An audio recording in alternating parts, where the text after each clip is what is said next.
You know, everybody in Israel, no matter where they are, has a bomb shelter. Doesn't it say that in Proverbs 18, verse 10? The name of the Lord is a strong tower. The righteous run into it, and they're safe.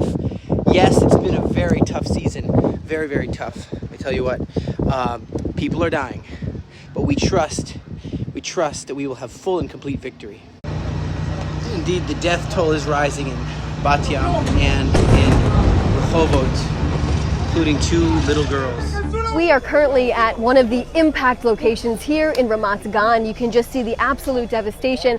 Actually, you have to wear protective gear here in case something from one of these buildings actually falls down.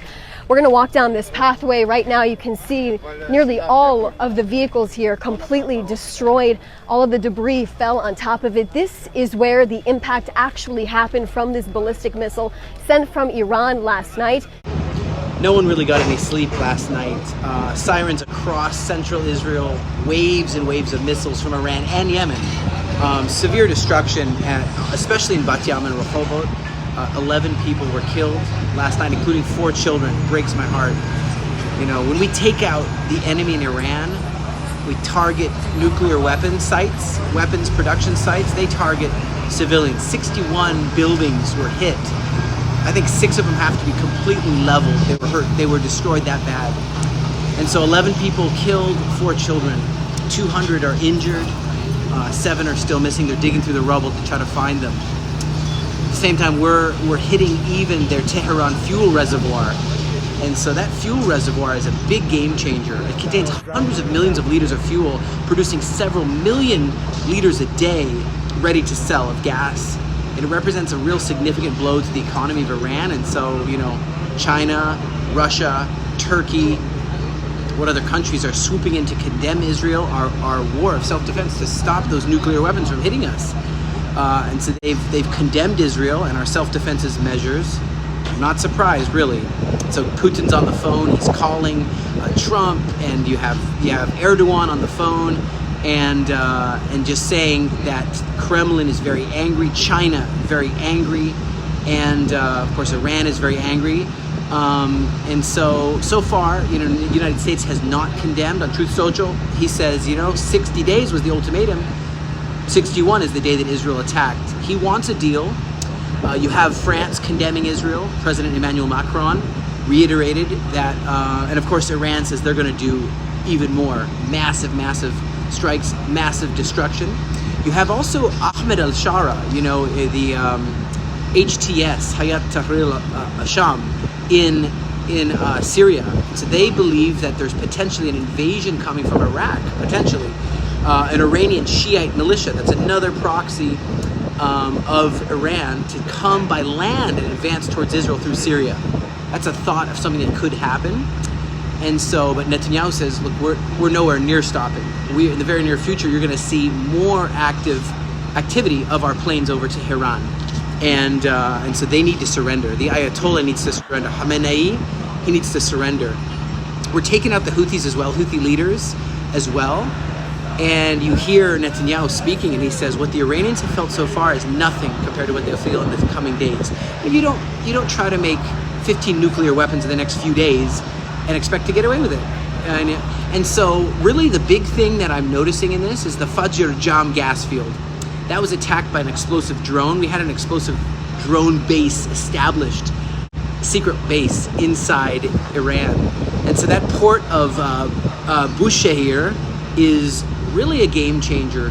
I mean, we also have been taking out their Iranian drone assembly line in Tabriz, near Tabriz there. And so I'm telling you what, the game changer is who's getting the fuel. Is that China that's getting the fuel from that Fajr Jam and the other actual gas production?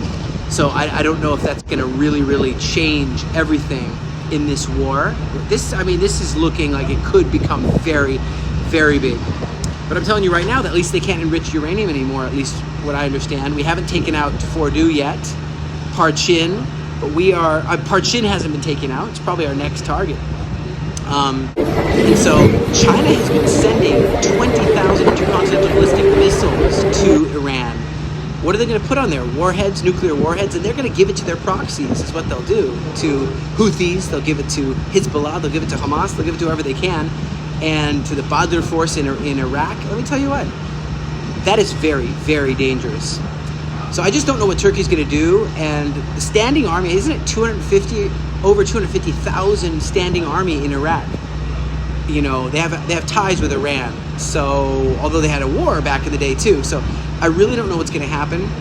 But Khamenei, this IRGC, Revolutionary Guard Corps, is holding their own people hostage, dragging them into a situation where we had to.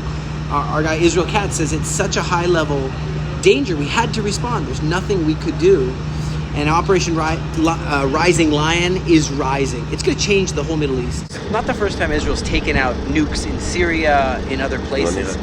But with this leadership of Prime Minister Benjamin Netanyahu, it's decisive. It could really change the whole Middle East, putting Israel in a prime superpower kind of position in the Middle East. And people who read the Bible see this as leading up to Isaiah chapter 19, a time of peace, and they're praying for Israel. People are looking at Ecclesiastes chapter 3, verse 8. Look that up. And a time for war. And there's time for letting things go, and there's time for war when there's no other choice. The fact is that the good guys stand together. I believe that there will be decisive victory, and Israel will remain a guardian on the walls with moral duty to keep the Middle East from plunging into an anarchy, into a apocalyptic jihadist reality, which is what Iran was trying to do with the whole Middle East. And, I look at Numbers chapter 23, verse 24, and it says, "Behold, the people will rise up as a great lion." This is where we get the lion rising from. "And lift himself as a young lion. He will not lie down until he eat of the prey." These are ballistic missiles that fell at our charity headquarters in the kibbutz in the Galilee. Please donate today to help us increase our aid in this critical time in Israel's history.